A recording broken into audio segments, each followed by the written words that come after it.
Crackin' fam. All right, so I got these. Okay, so all right, let me start from the beginning. I started following this account called Keeping Culture Alive over there on X, and they are posting these these videos, these long form videos, kind of, and some of them are cracking me up, and there's some of them are interesting or whatever. My point is, we got a few of them about Jay-Z today. All right. So, because the videos are so long, I don't really want to stop and like break down each one because we'll really be here for a couple of hours. So, I'm basically going to introduce them and introduce you to this account. And so you can follow if you like, but I'm just gonna play you four of the most interesting videos to me anyway. All right, and we go do it without comment, and you know, that's what we doing today. So, oh, I forgot. Before I get started with these videos, head over to daddyflirt.com. We're programming radio that's good for you. I want you to listen to it when you get done. You done raised the vibe. All right. So, 100 subscribers, I'm giving away $100. You support my work, and we create a station that, like, we cutting out the industry like that. They serving up slop. We cutting that out. We picking and choosing what we want over here. So, log on and let's get to Jay-Z. All right, let's get it. So first off, we got okay, so first we got okay, first, this is keeping culture alive. I got all this from him or her or them or whatever. This is what their page looks like, keeping culture alive over here on YouTube, I mean on X. This is what they do is hip hop culture connoisseur. Everything on my page is alleged and for entertainment purposes only, satirical amusement. With that being said, let's start with this one. Former Rockefeller employee Choke No Joke claims that a Roc Nation employee told him back in 2020 that Jay-Z had a boyfriend in the NFL and that he was cheating on Beyoncé with. Right. These are unverified claims, but with all these black men like Kevin Hart, Eddie Murphy, and Gilbert Arenas being caught in seemingly homosexual acts, the Epstein files naming Jay-Z and rumors of a secret sexual club of rich black men, it certainly leaves much to the imagination. Of course, this is all alleged and simply for entertainment purposes only. Hope you get a good laugh. Now, interestingly enough, a couple of episodes back, Chopper, who was on Making the Band, Diddy's show on VH1, where he was putting the band together, Chopper said that he caught Diddy and Jay-Z like in a grasp. I forgot how he called it. What he called it. He said in a grasp. They were there. It was a heavy grasp. They was doing their thing. So I don't know. Do with that what you will. But in the meantime, here is Choke No Joke.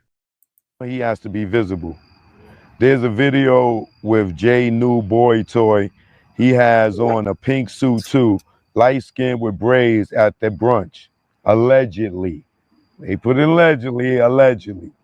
So if y'all want to go come again, let's hear that again. There's a video with Jay New Boy Toy. He has on a pink suit too, light skin with braids at the brunch. Allegedly. They put it allegedly. So if y'all want to go back to the brunch in 2000 or 2019, there's a video with Jay with his new boy toy. He has on a pink suit too.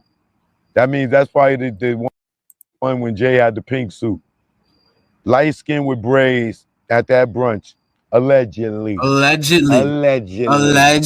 Okay. Allegedly. This nigga right here that you see, what does he fit the description? Light skin, pink suit with braids in the video with Jay, 2020, Roc Nation brunch. Jay had on his pink suit too. This nigga right here. Basically, you're writing chapters. Chapters get good, they get better. Choke No Joke is a former Rockefeller employee, so I'm pretty sure he would have ties to people that come from that camp, and there's a lot of people from Rockefeller days that are still around. Yeah, I would be surprised about that. And so he's saying someone from inside Jay-Z's camp told him this information. Someone that was at the brunch. Let's listen one more time. Now he has to be visible. There's a video with Jay New Boy Toy. He has on a pink suit too, light skin with braids at the brunch. Allegedly. Allegedly. He put in allegedly. Allegedly. So if y'all want to go back to the brunch in 2000 or 2019, there's a video with Jay with his new boy toy. He has on a pink suit too. That means that's probably the one when Jay had the pink suit. Light skin with braids at that brunch. Allegedly. Allegedly. Allegedly. Okay. Once again, this is the man that matches the description. You're writing chapters. Chapters get good, they get better. In the video with Jay, light skin, pink suit with braids. Here's Jay. Who is this man, do you ask? Dun dun dun dun. Gabriel Davis. This is the alleged side nigga of Jay-Z, Sean Carter. He is signed to Roc Nation. He plays for the Jacksonville Jaguars, Texas too, and I know that's Florida. He's a wide receiver. He receives it wide. Now again, no word on who's allegedly doing the bending. We do not know that. Are you gay? How you gonna ask me a question like that? How do you marry a woman and then turn around and let a man bend you over? Ain't nobody bending me over. Oh, so you doing the bending? Is that what it is? I don't wake up holding another man, walking down the street holding. This is exclusive footage, people, of Jay-Z and Beyoncé allegedly after she found out that he was allegedly fucking on that little boy from the football team. Exclusive footage. You can't get this shit nowhere else but here. Do not know who's bending who like the Avatar. We don't know that. But what we do know is that this man was born in 1999. Let me zoom in for y'all. Let me zoom in. So y'all see. Born in 1999. This Roc Nation brunch right here. This Roc Nation brunch right here was in 2020. So that would have made this young man 20 years old at the time because his birthday hadn't come. He signed to Roc Nation in December. This is all alleged. I don't know. He signed to Roc Nation in December. So Jay-Z would have been 50 years old at the time because Jay-Z was born in 1969. So you were 50 years old, allegedly hunching on this little 20-year-old boy. So once again, Jay-Z likes him young. Ain't that what Wendy said? I think Wendy Williams the one that said that. Jay-Z likes him young. Everyone knows that. And so here it is, people. We have the description. We found the description. We went. They told us the light-skinned nigga with braids and a pink suit. We went. We found the light-skinned nigga with braids and a pink suit. Here he is, Gabe Davis at the Roc Nation brunch was next to Jay-Z. The streets are saying that this is one of Jay-Z's side nigga / boy toys. Now, let's get into history and patterns. This would not be Jay-Z's first rodeo around the NFL. So here's the report I wrote up. In 2007, Double XL magazine reported Jay-Z may have had a male roommate and or / secret lover while dating Beyoncé at this time too, and this would have been a whole different nigga. I'm just showing y'all the patterns. NFL football player Larry Johnson, a worker at the building, came forward to speak about it. A sports journalist later revealed Larry Johnson was late to negotiations because he was living with Jay-Z in New York. Many other publications posted about this story, and none of them have been sued. You do with that information what you will. Let's get into it. Scroll over. Oh, you see it right there? Double XL magazine themselves posted this shit on June 26, 2007. Them light built up and in the NFL. You see this man, right? You see this man, and then let's go look at what Gabe is looking like. Y'all see what that nigga look like? Now look what Gabe is looking like. They favor each other. He has a type, allegedly. Allegedly. I don't know. I'm hacked. But allegedly, Jay-Z has a type. Allegedly. I don't know. Allegedly. Alleged ex-lover had to say about how their bromance started. It up with.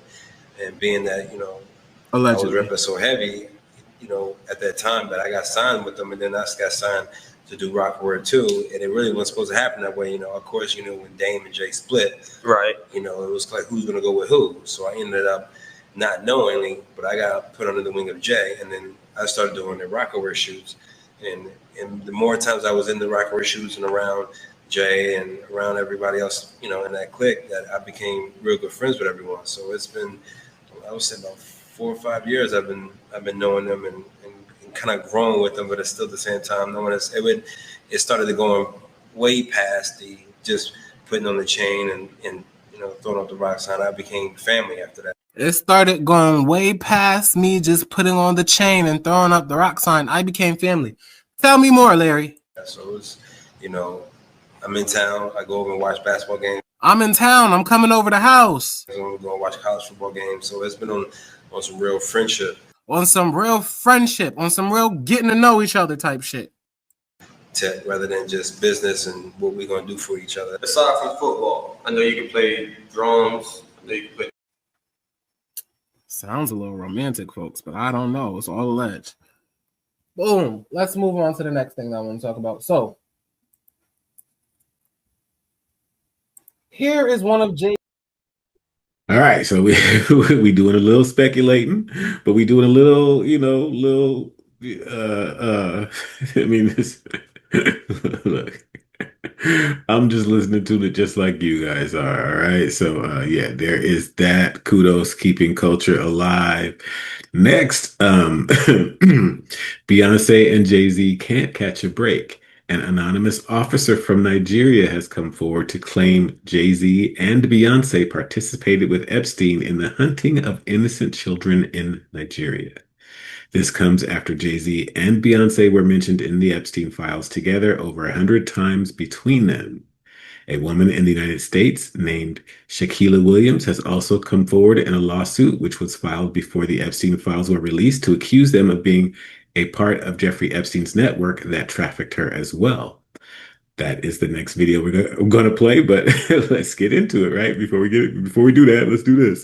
This is all alleged for now. We will keep you updated. Mainstream media continues not to report on the allegations against the Carters and Roc Nation.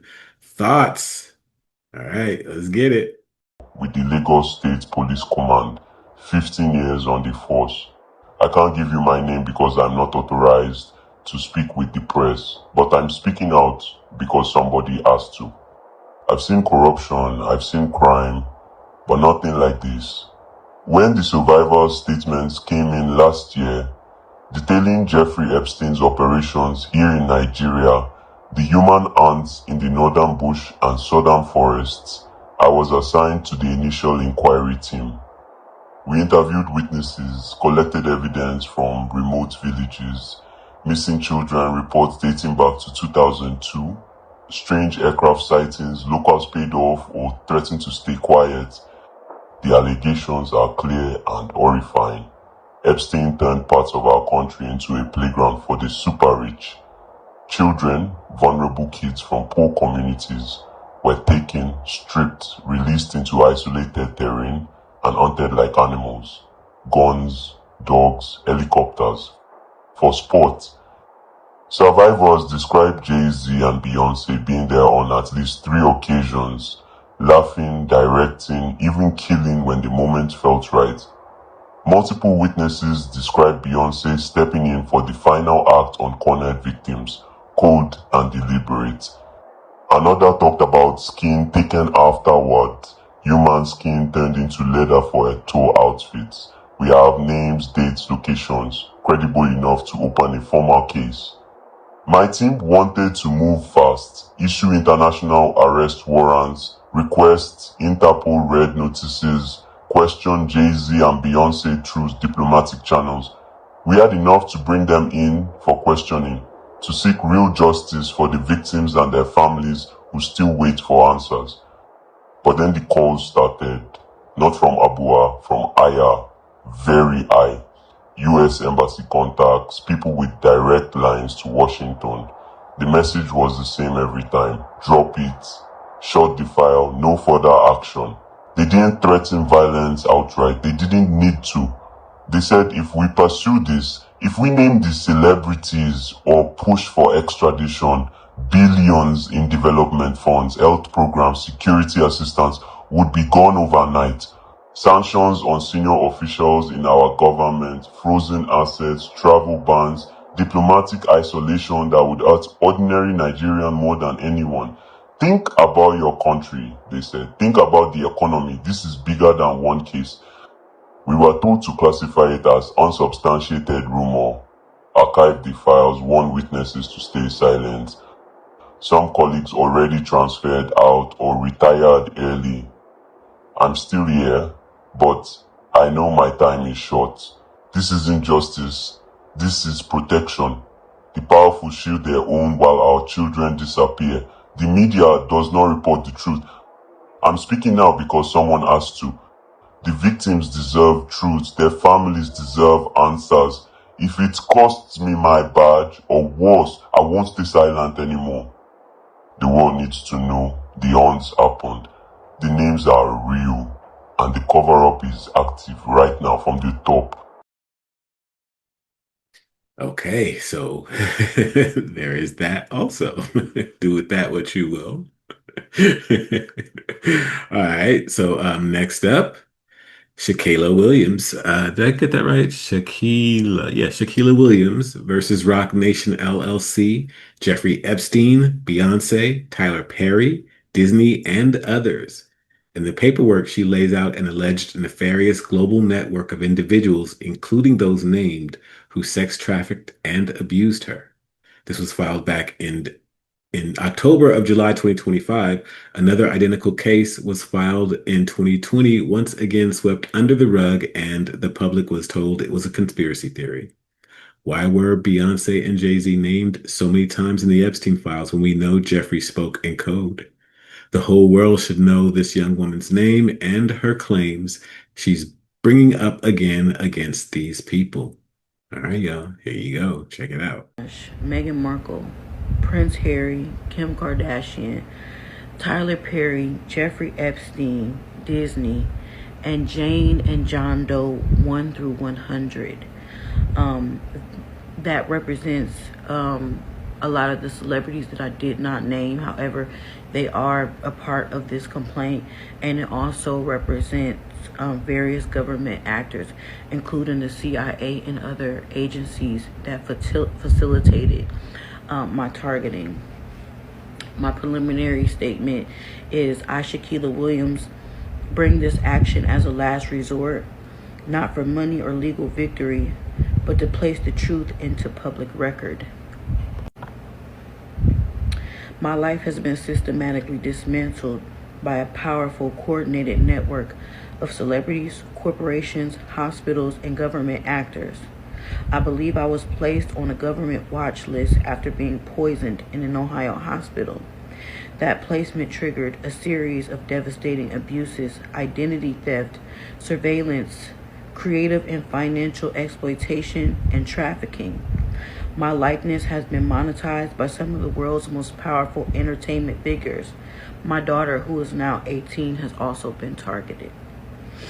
I named Roc Nation, Beyoncé, Jay-Z, P. Diddy, Meghan Markle, Prince Harry, Disney, and many other Hollywood actors as a part of a Hollywood-centered enterprise profiting from this abuse. Through this lawsuit, I seek not only relief for the personal harm I've endured, but also a permanent public record of how government power, corporate technology, celebrity influence, and institutional medicine can be fused together into a weapon. I was raised in a family affiliated with the Black Liberation Movement and the organization of Malachi's New York.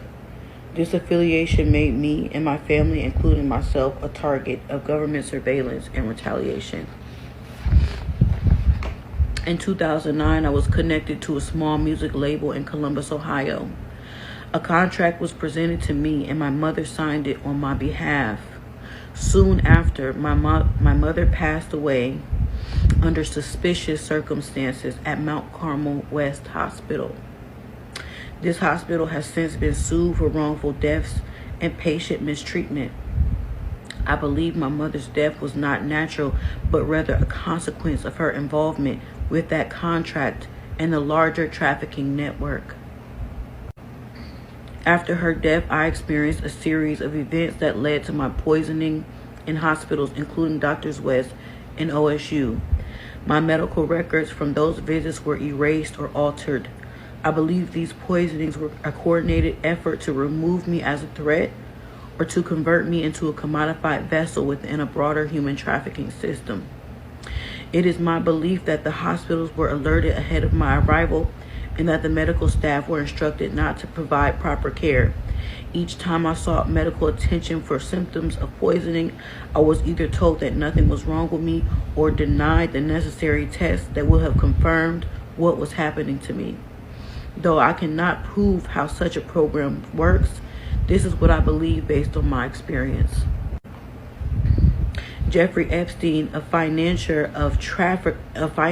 and trafficker connected to Les Wexner, has extensive ties to the Columbus, Ohio medical system. Wexner, a major funder of local healthcare institutions, including those linked to Doctors West Hospital, indirectly facilitated a network that enabled my poisoning. I believe Epstein's influence extended through Wexner's financial control of hospitals where my records were altered and my poisoning was carried out. I believe I was placed on a government watch list and labeled a black identity extremist. That label has enabled decades of covert surveillance, identity theft, creative exploitation, economic sabotage, and repeated attempts to psychologically break me.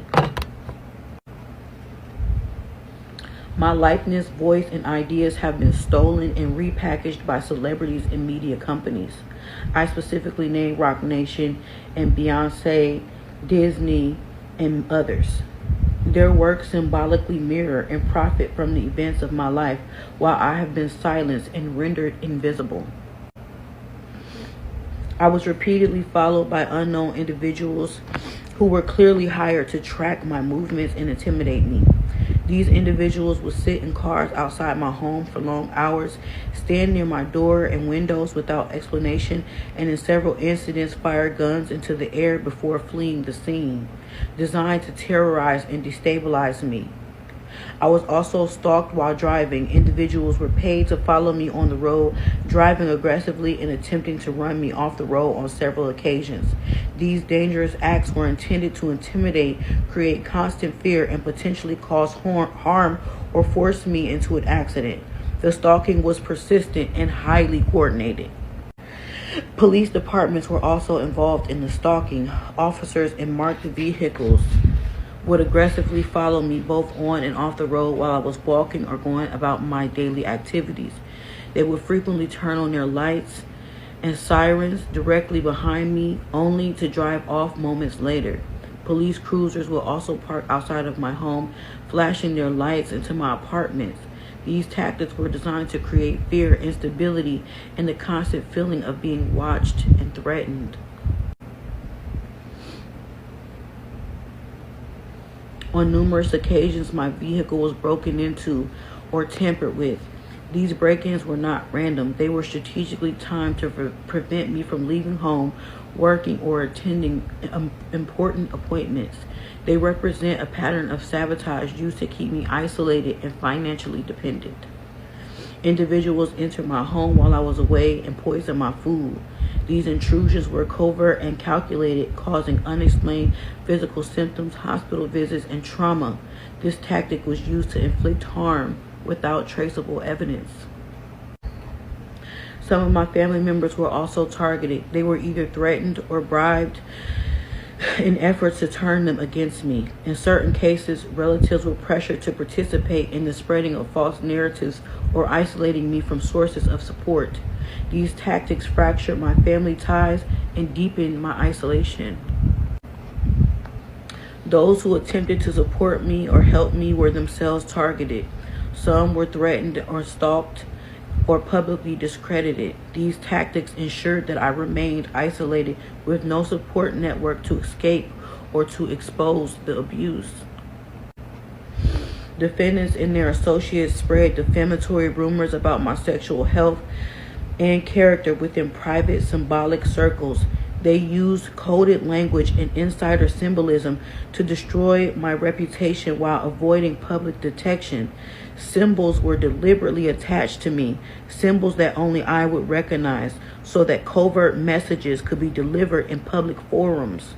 Through these symbolic references, the perpetrators were able to send messages meant to terrorize or control me while the general public remained unaware of their significance.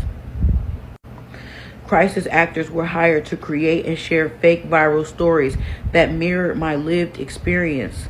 These staged stories were used to further psychologically destabilize me, discredit me, and deliver covert threats.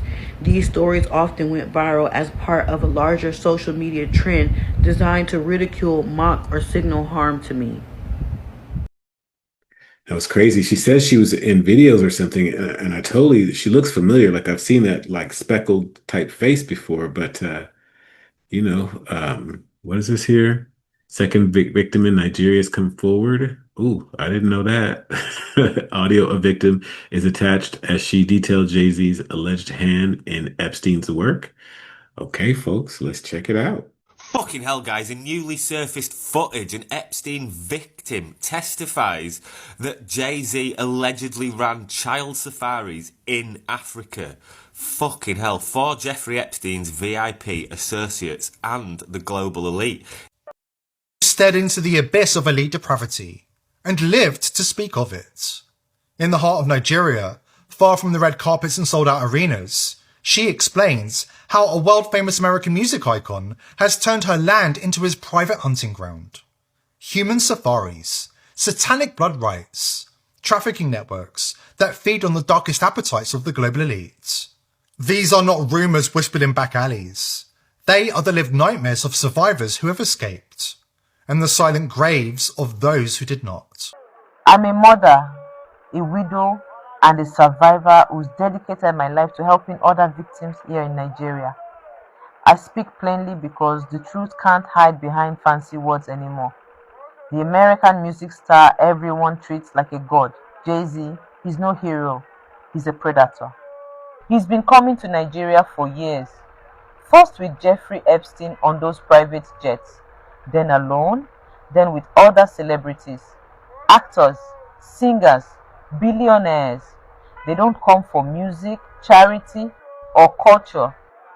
They come to hunt children, child safaris. Wealthy foreigners pay big money to chase our children through the bush like animals. They shoot for fun. When the hunt ends, the real evil starts.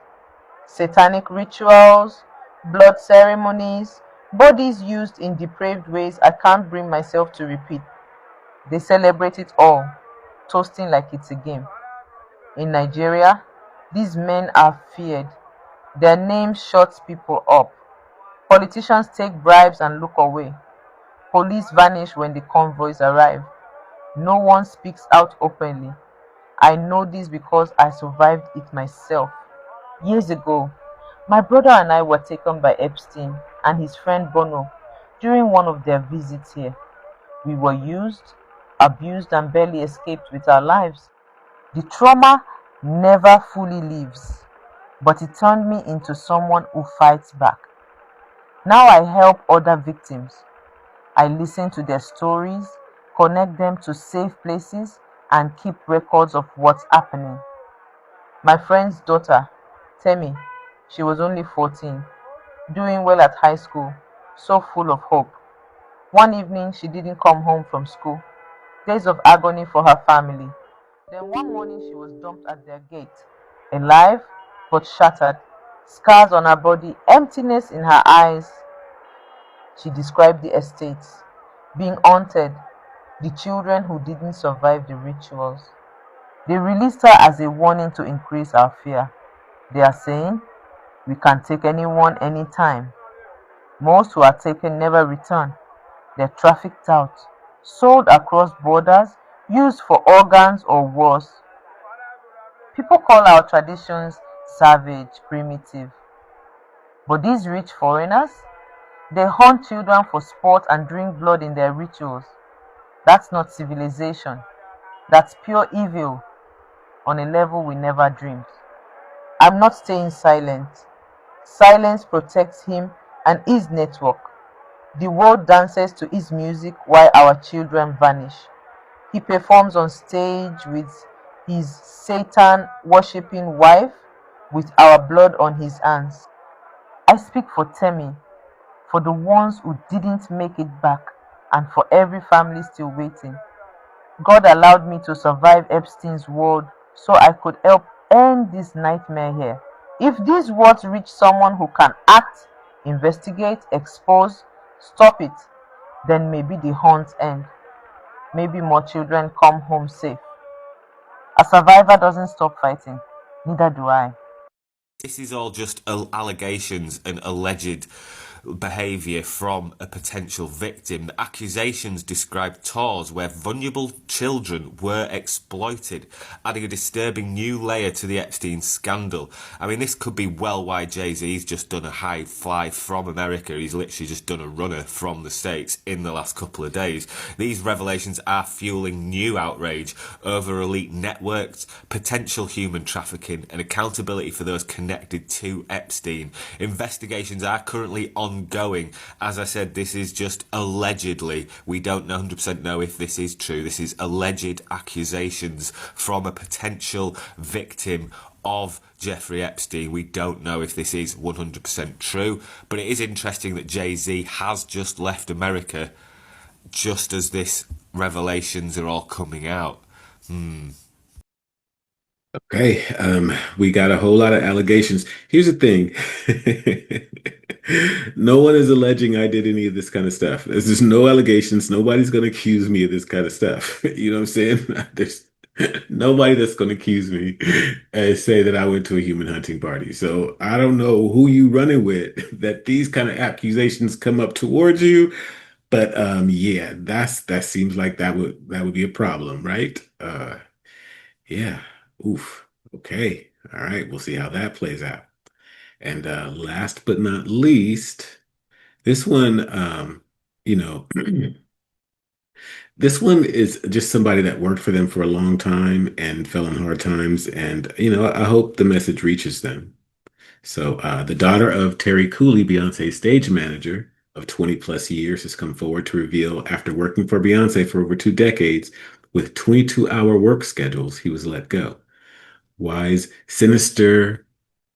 What's sinister is that Terry was apparently let go due to his state of due to the state of his health, which has doctors. Well, I don't know who wrote this, but geez. All right. What's sinister is that Terry was apparently let go due to the state of his health, which doctors say deteriorated due to his excruciating job circumstances. Basically, he worked himself too hard, got injured, and then got let go. All right. Now, that happens, all the time. But when you work for somebody for 20 plus years and that happens and you got it like that, I think that you should probably, if you know that this is going on, you should kick down. So check it out. Hi, my name is Medi, and I have considered making this video for a few years, and I didn't because I was nervous to record myself and post it. But I'm at the point where, why not? So this is a story time, kind of, but also kind of a plea for help from the TikTok fam about my dad and Beyonce. Yes, that Beyonce. So my dad was Beyonce's stage manager and production manager for over 20 years. You can look him up. His name is Terry Cooley. And this is him. This is also him. This is back in 2013. This is a meme that went viral on TikTok, on Twitter a long time ago of him. And this is him. And this is actually, I'll link it in the bottom. This is actually a short film that Beyonce had her team make. It's about 2.5 minutes. I encourage you guys to go watch it. It'll really substantiate what I'm about to say. But it was about the work. It's called Mrs. Carter Go for Terry. And it's about the work that my dad did with her and did for over 2 decades.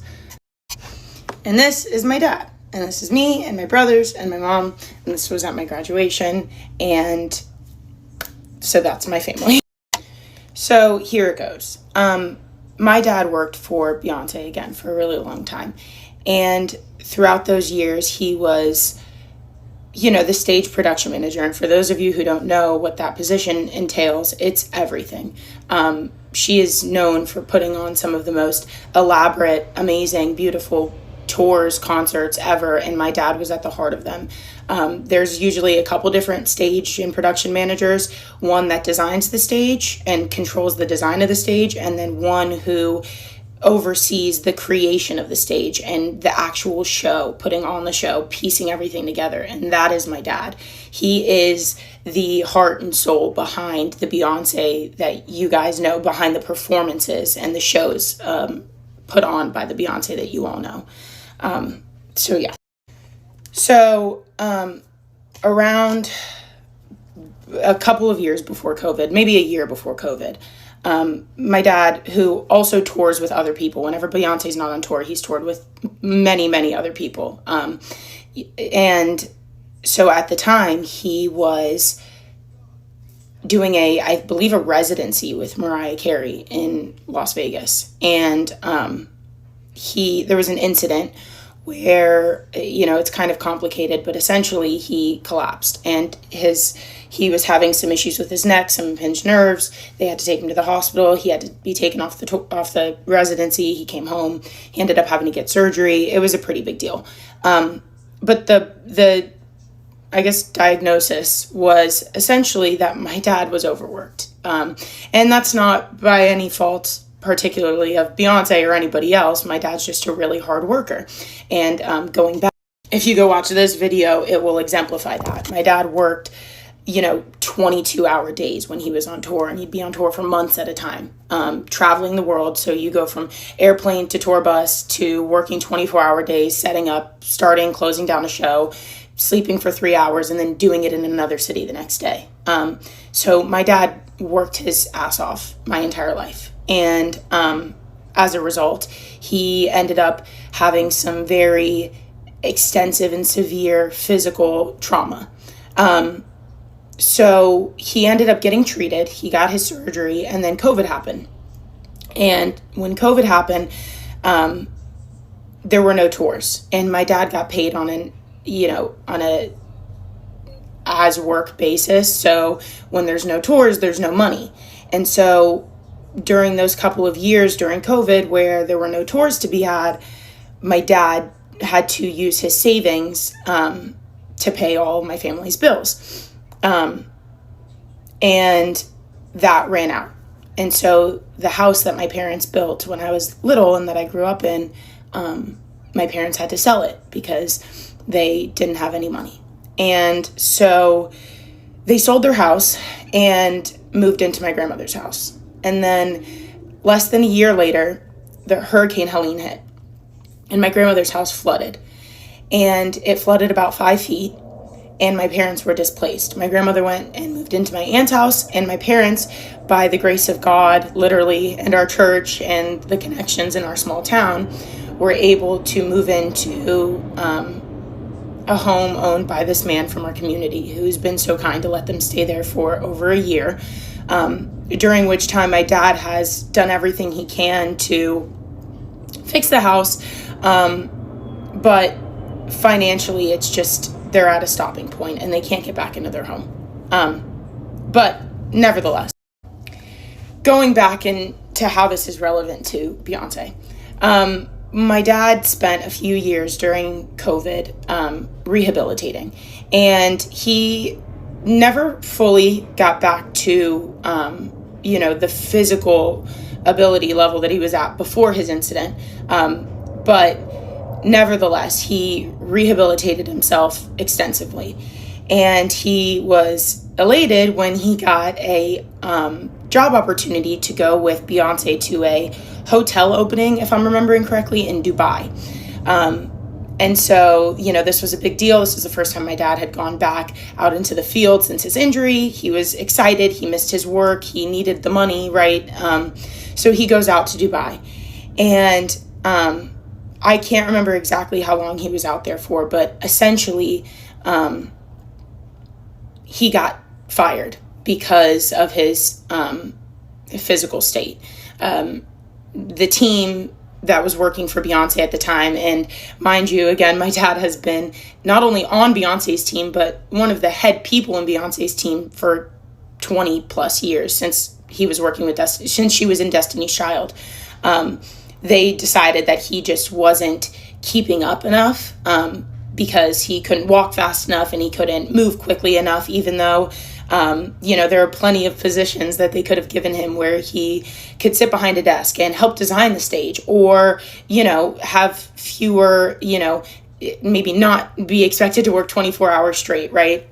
But rather than make accommodations, they made the determination to let him go.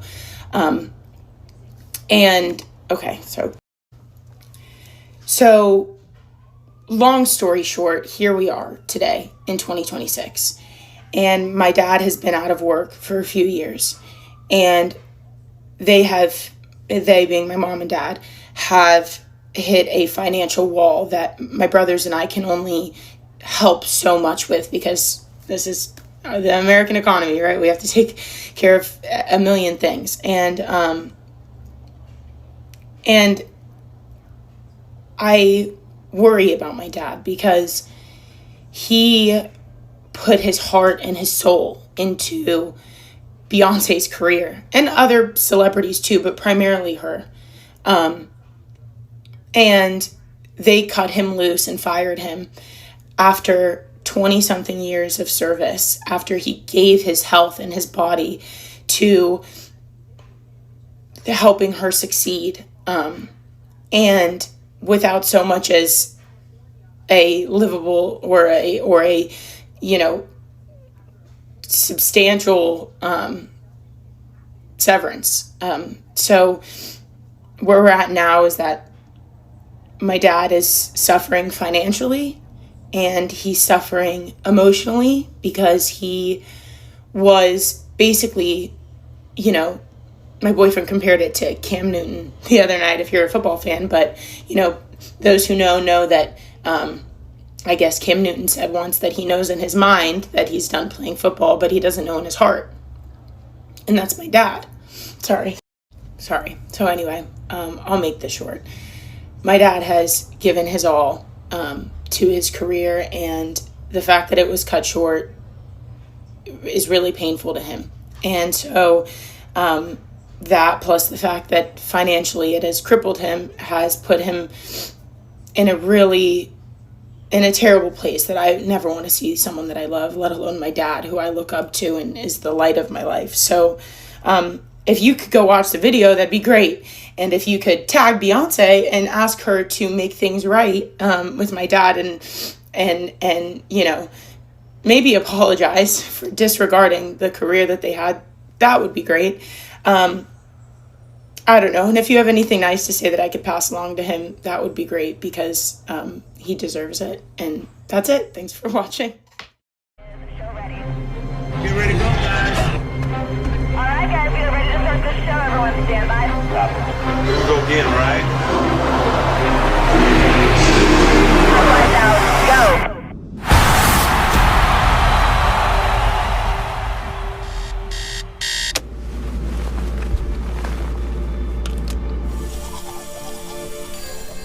Hey Derek, I'm on my way down. The cab already been advanced.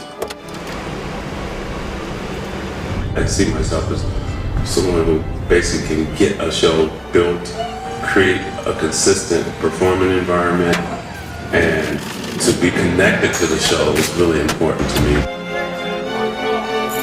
We created this world out here. It's a little traveling city almost, a little traveling community that goes place to place. There's a certain excitement, there's a certain fulfillment that happens from being out here on the road, seeing the crowd, seeing the product at the end of the day, connecting to the artists, and feeling proud of your show. All right, guys, get ready to start the show. Everyone stand by. I've stage managed Beyonce probably more than any other artist. 1 minute. Get ready to go.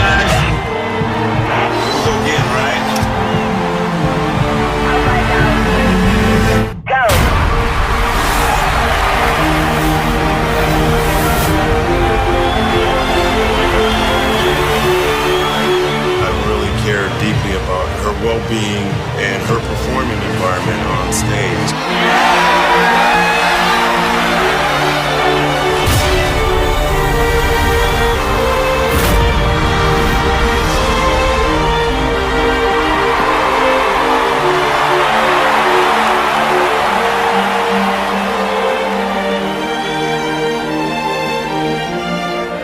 People see mostly results of our work, but not all the things it takes to get our jobs done.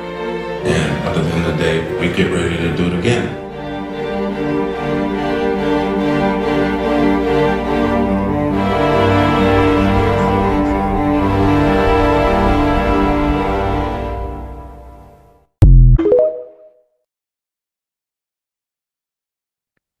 All right, so I was going through the comments, and a lot of people were saying that uh okay, you didn't hear the part where he said he exclusively worked for her. No, no, a lot. Okay, so a lot of people are saying that he got injured working for Mariah Carey, and I mean, I'm just calling BS on that. Him being injured working for Mariah Carey makes absolutely no difference at all. He spent his career with Beyonce. And personally, I don't see why either of those celebs slide on this. It ain't hard to be kind when you know someone broke their back for you. I hope someone sees this and cares. So, that's where I'm at with it. So some people are, she sounds like a sweet kid. Her daddy fell in some hard times and she wants to blame someone. He wasn't employed solely by Beyonce. No, of course not. But look, sorry, I'm just sorry. Like, what?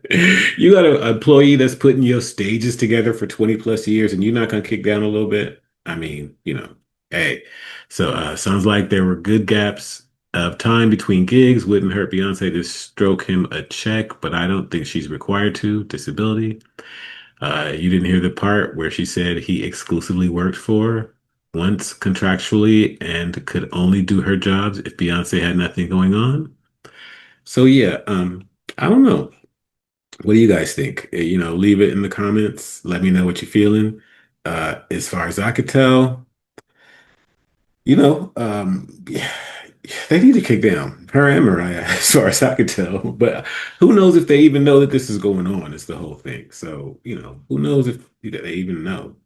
How would they, how would you know if you didn't know, right?